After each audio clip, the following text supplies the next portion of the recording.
Baik, Assalamualaikum warahmatullahi wabarakatuh. Perkenalkan, nama saya Muhammad Fadil Fakih Asauki dengan NIM 2410911210064. Nah, jadi pada video kali ini saya akan menjelaskan mengenai materi anatomi dari sistem kardiorespirasi dan juga nanti saya akan membahas dari klinisnya. Nah, untuk yang pertama kita membahas dari anatomi dari sistem respirasi. Nah, pembagiannya itu pembagian anatomi sistem respirasi itu ada berdasarkan dari segi fisiologi dan juga anatominya. Nah, kalau yang dari anatominya itu terbagi menjadi dua. Ada yang namanya upper respiratory tract atau tractus respiratoris atas dan juga tractus respiratory bawah. Nah, yang tractus respiratory atas itu terdiri dari nasus atau hidung, kemudian kavitas nasi atau rongga hidung, kemudian faring. Kemudian tractus respiratory bawah itu terdiri dari laring, kemudian trakea, kemudian bronchus hingga bronchus respiratorius dan juga paru-paru itu sendiri. Nah, lanjut. Yang pertama yaitu nasus. Nasus di sini itu adalah berupa hidung kita yang memiliki beberapa kartilago. Nah, bisa dilihat pada gambar itu ada kartilago alaris mayor dan juga kartilago alaris minor. Yang minor ini dia letaknya lebih belakang. Dan juga tulang rawan pada hidung kita itu namanya os nasale. Nah, kemudian lanjut ke kavitas nasi. Kavitas nasi ini adalah bagian dari rongga hidung. Nah, di kavitas nasi itu ada yang namanya konka, meatus, dan juga sinus paranasalis. Nah, yang pertama konka. Konka itu ada terbagi menjadi tiga. Ada konka nasalis media, inferior, dan juga superior di atas ini. Nah, konka itu dia strukturnya seperti kayak ada tonjolan gitu. Nah, kemudian di bawah tonjolan itu kalau dari gambar itu ada seperti saluran seperti ini. Nah, saluran itu namanya meatus. Meatus itu ada tiga juga. Ada meatus nasi superior, meatus nasi medius, dan juga meatus nasi inferior. Nah, kemudian bisa kita lihat ada yang namanya bulbus olfactorius, yaitu persarafan yang ada di area rongga hidung. Kemudian ada limenasi. Limenasi ini adalah perbatasan dari lubang hidung menuju kavitas nasi. Oke, lanjut ke sinus paranasalis, yaitu sinus-sinus yang ada di area kranial. Nah, sinusnya itu ada 4, ada sinus frontalis, ada sinus ethmoidalis, sinus maxillaris, dan juga sinus sphenoidalis.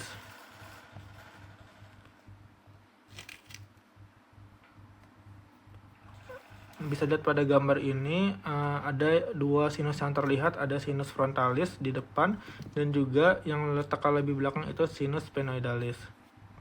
Kemudian lanjut ke faring. Nah, faring ini itu ada terbagi menjadi 3 pars atau 3 bagian ya. Yang pertama itu ada pars nasalis pharyngis, pars oralis pharyngis, dan juga pars laryngea pharyngis. Atau yang bisa disebut yang pars nasalis pharyngis ini disebut pharyngeus, kalau oralis pharyngis ini oroparing dan juga laryngoparing. Ini. Kemudian pada bagian pars nasalis pharyngis atau pharyngeum itu ada yang namanya tonsilla pharyngea, yaitu sebuah tonjolan seperti itu, dan ada lubang yang mengarah ke atas itu namanya ostium pharyngeum tubae adutivae. Dia bentuknya seperti daun telinga. Nah, kemudian batas antara pars nasalis pharyngis dan juga oralis pharyngis itu namanya isthmus pharyngis.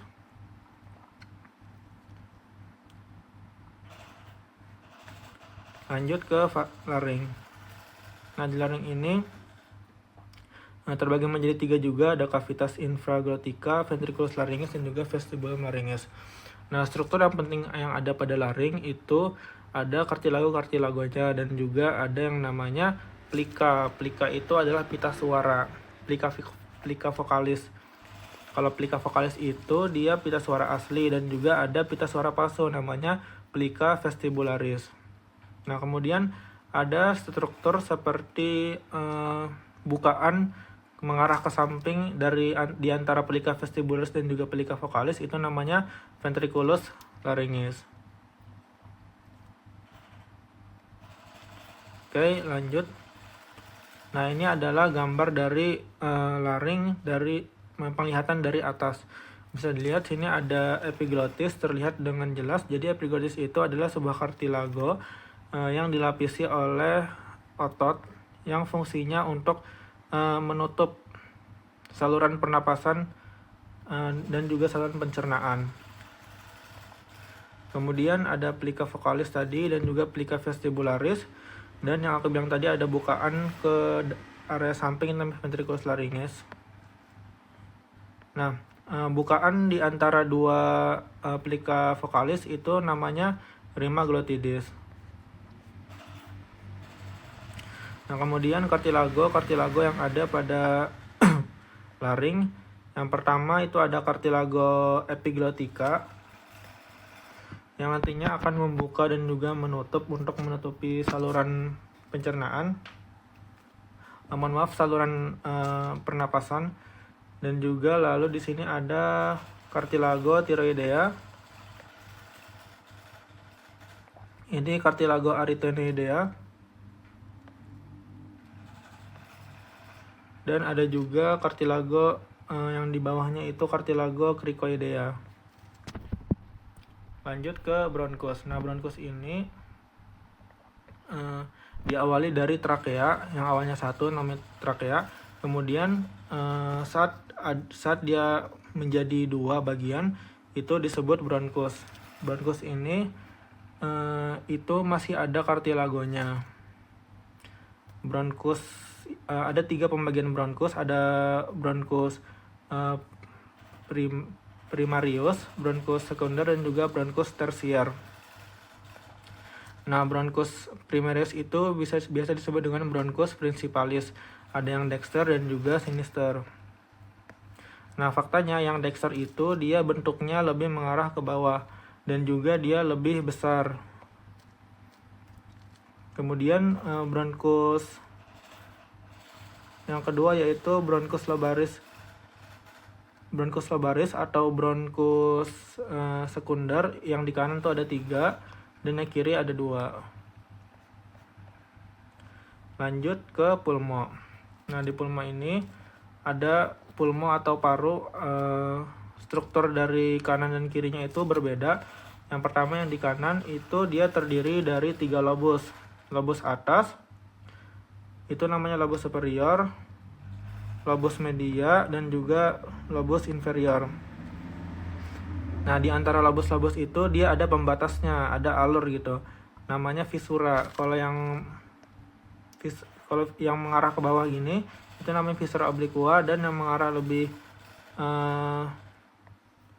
horizontal ini namanya visura horizontalis. Nah, sedangkan yang paru-paru kiri itu dia hanya terdiri dari 2 lobus saja, jadi nggak ada lobus medianya. Dan visuranya juga hanya ada 1, yaitu visura obliqua. Nah, terus bagian letak yang paling atas dari pulma itu namanya apex pulmonalis.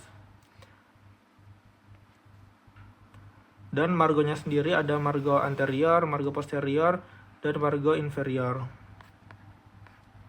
Margo itu adalah permukaannya. Nah, kemudian lanjut ke hilum pulmonalis. Hilum pulmonalis itu adalah seperti saluran dari arteri, bukaan atau saluran dari arteri dan juga vena yang menuju ke paru-paru.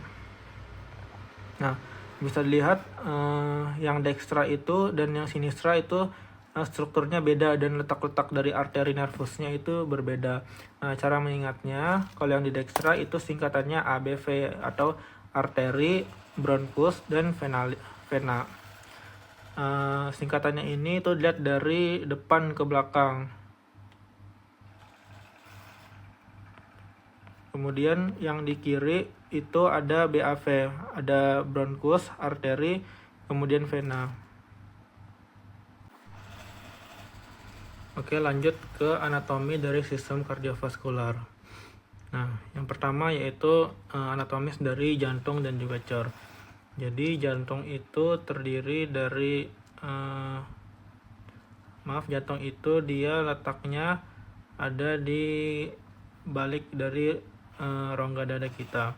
Nah, dia lebih mengarah ke arah kiri.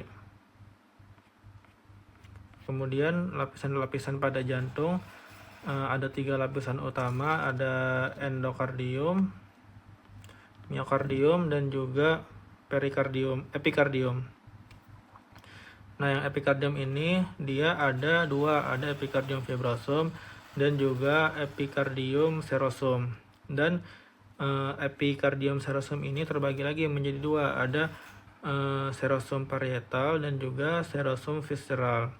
Nah, visceral inilah yang dia langsung menuju, maksudnya melengket langsung pada paru. Langsung menempel langsung dengan jantung. Nah, kemudian di antara lapisan parietal dan juga visceral itu ada sebuah rongga yang berisi cairan yang fungsinya sebagai cairan pelumas agar tidak berdesakan. Itu namanya pericardial cavity, kavitas perikardium. Nah, selanjutnya kita membahas mengenai struktur-struktur penting pada jantung. Jadi ruang-ruang jantung itu ada 4 bagian, ada atrium kanan, atrium kiri, ventrikel kanan, dan juga ventrikel kiri. Nah, kemudian ada vena cava superior dan juga vena cava inferior, yang mana dia untuk fungsinya mengalirkan atau memasukkan oksigen menuju ke jantung. Dan juga aorta ini dia mengedarkan karbon dioksida menuju ke seluruh tubuh. Kemudian ada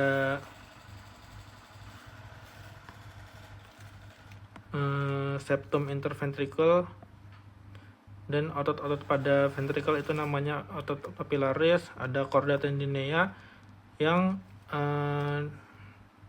menyalurkan dari katop menuju ke otot-otot papillaris.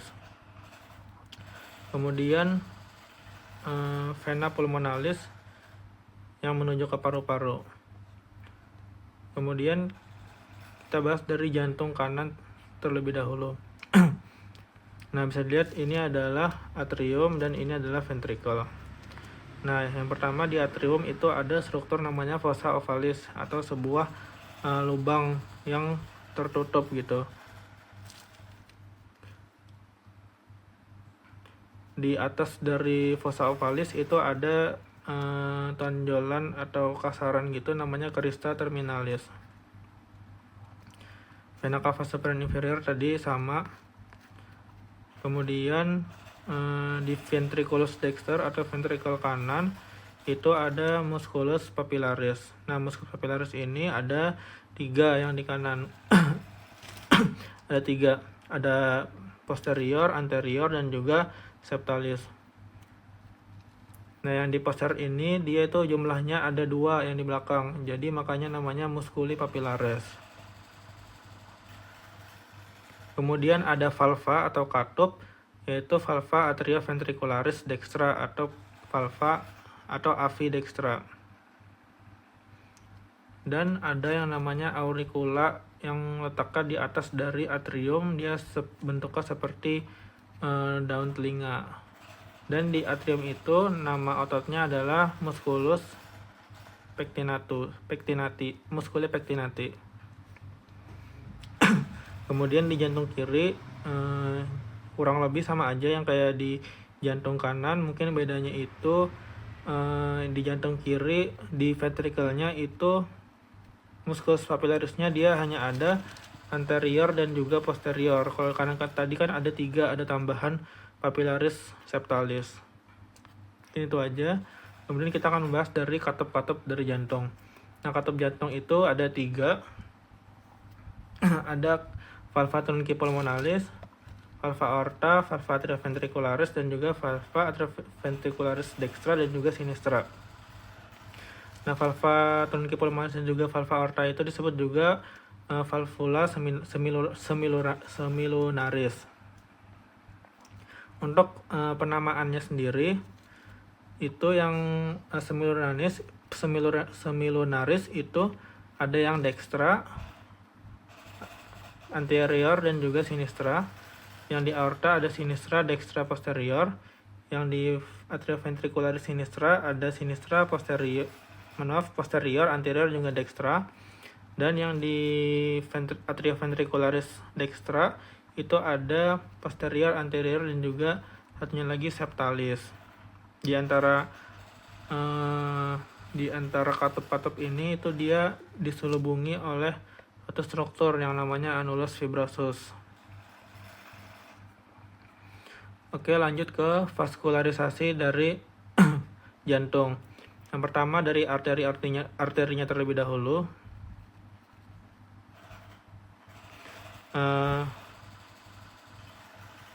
Yang pertama dari aorta, ini arcus aorta, dia melengkung. Kemudian yang mengarah ke bawah itu aorta pars des ascendens. Nah, kemudian yang pars ascendens ini dia akan terbagi menjadi dua, ada arteri coronaria dextra dan juga arteri coronaria sinistra. Nah, ini. Kemudian coronaria sinistra ini dia terbagi menjadi dua, ada yang ke depan dan juga yang ke belakang. Yang ke depan ini namanya arteri coronaria sinistra, yang ke depan namanya arteri coronaria sinistra interventricularis anterior, dan yang mengarah ke belakang ini namanya arteri coronaria sinistra ramus circumflexus atau biasa disebut dengan RCX. Kemudian vaskularisasi dari vena jantung, vena cava superior, inferior. Bisa lihat ini adalah jantung dari arah belakang. Itu ada yang paling besar ini namanya sinus coronarius. Nah, sinus coronarius ini dia ada yang menjalar ke samping kanan, kiri, dan juga bawah. Yang ke arah kanan itu vena cardiaca magna, kemudian ke arah kiri itu vena cardiaca parva, dan yang ke bawah itu ada vena ventriculi sinistri dan vena cardiaca media. Oke, lanjut ke auskultasi pada jantung. Nah, jadi auskultasi itu adalah proses mendengarkan dengan stetoskop untuk memeriksa keadaan jantung atau penutupan dari katup-katup yang ada di jantung. Yang pertama ada area katup aorta, pulmonal, tricuspid, dan juga mitral, sama kayak tadi dari katup-katupnya. Nah, yang katup aorta itu dia letaknya dari ICS atau interkostal 2 kanan, kemudian katup pulmonal itu letaknya di ICS 2 dextra, sinistra. Kemudian area katup tricuspid itu dia di interkostal 4 atau ada juga yang bilang 5, bisa juga 5, itu di ICS 4 atau 5 sinistra. Dan yang terakhir yaitu mitral itu dia letaknya di parasternalis ICS parasternalis sinistra. Lanjut ke anatomi klinis sistem kardiovaskular. Nah, yang pertama ada tetralogi ovalat. Jadi tetralogi ovalat ini adalah sebuah kondisi di mana oksigen itu dia tidak mampu menyalurkan sesuai dari kadarnya. Nah, ada 4 kejadian dari tetralogi ovalat. Yang pertama ada stenosis pulmonal atau penyempitan arteri pulmonal. Jadi penyempitan atau penyumbatan itu terjadi pada arteri pulmonalis, pembuluh darah yang mengangkut darah dari jantung ke paru-paru. Aliran itu akan dihambat dan dari ventrikel kanan dari ventrikel kanan paru-paru. Akibatnya darah terhalang untuk memasuki paru-paru untuk mendapatkan oksigen. Selanjutnya ada ventricle septal defect atau VSD. Terdapat lubang atau defek antara ventrikel kanan dan juga ventrikel kiri jantung. Biasanya kedua ventrikel tersebut dipisahkan oleh septum atau dinding jantung. Tetapi pada TOF ada lubang yang memungkinkan darah dari kedua ventrikel itu bercampur. Darah dari ventrikel kiri yang kaya akan oksigen itu dapat mengalir ke ventrikel kanan yang membuat darah deoksigenasi atau kekurangan oksigen dan bercampur dengan darah teroksigenasi, kemudian dipompa ke seluruh tubuh. Nah, ini ventricular septal defect dan juga stenosis dari pulmonal atau penyempitan dari katup pulmonal. Kemudian ada right ventricular hypertrophy atau hipertrofi itu terjadinya perbesaran otot atau penebalan otot terjadi pada ventrikel kanan karena harus memompa lebih kuat untuk melawan hambatan akibat stenosis pulmonal tadi yang penutupan katup. Jadi otot ventrikel kanan menjadi lebih menebal. Penebalan ini akan membuat jantung itu akan bekerja lebih keras dan bisa melemah seiring waktu. Dan terakhir ada overriding aorta. Jadi aorta itu akan lebih bergeser ke arah kanan. Aorta terletak di atas VSD, bukan hanya keluar dari ventrikel kiri, sehingga menerima darah dari kedua ventrikel, yang mana darah itu akan menyampur. Darah yang masuk ke aorta tidak sepenuhnya beroksigen, yang menyebabkan suplai oksigen ke tubuh itu menurun. Nah, kemudian klinis selanjutnya ada yang namanya dekompensatio cordis atau gagal jantung. Gagal jantung ini ada gagal jantung sistolik dan juga gagal jantung diastolik. Nah, jadi apa sih dekompensatio cordis? Itu adalah kondisi ketika kemampuan pompa jantung itu menurun sehingga tidak dapat memenuhi kebutuhan metabolik tubuh. Secara anatomis terjadi dilatasi atau hipertrofi pada ventrikel tergantung tipe gagal jantungnya, disertai retensi cairan akibat aktivasi sistem renin angiotensin aldosteron atau RAAS. Jantung yang melemah akan menyebabkan darah itu menumpuk di sirkulasi paru atau gagal kiri dan juga sistemik atau gagal jantung kanan, yang mana menghasilkan gejala kongestif seperti sesak napas, edema, dan juga hematomegali. Jadi otot ventrikelnya itu dia melemah nih. Kemudian untuk klinis selanjutnya yaitu hipertensi. Jadi hipertensi ini adalah klinis yang paling umum, yang paling banyak diketahui. Hipertensi itu adalah ketika tekanan darah seseorang itu sistoliknya lebih dari 140 dan juga diastoliknya itu lebih dari 90, lebih dari kadar normalnya. Hipertensi terjadi saat tekanan rendah sistemik meningkat secara kronik, menyebabkan peningkatan afterload pada jantung, terutama ventrikel kiri. Sebagai respons adaptif, ventrikel kiri akan mengalami hipertrofi konsentris, yaitu penebalan dinding miokard tanpa dilatasi rongga, yang akan mengganggu fungsi dari relaksasi diastolik. Hipertrofi ini akan mengurangi compliance ventrikel kiri atau kekuatan dari ventrikel kiri untuk memompa ke seluruh tubuh, menyebabkan peningkatan tekanan atrium kiri dan pembuluh darah paru, yang dalam jangka waktu panjang itu dapat memicu gagal jantung kiri ataupun gagal jantung kanan.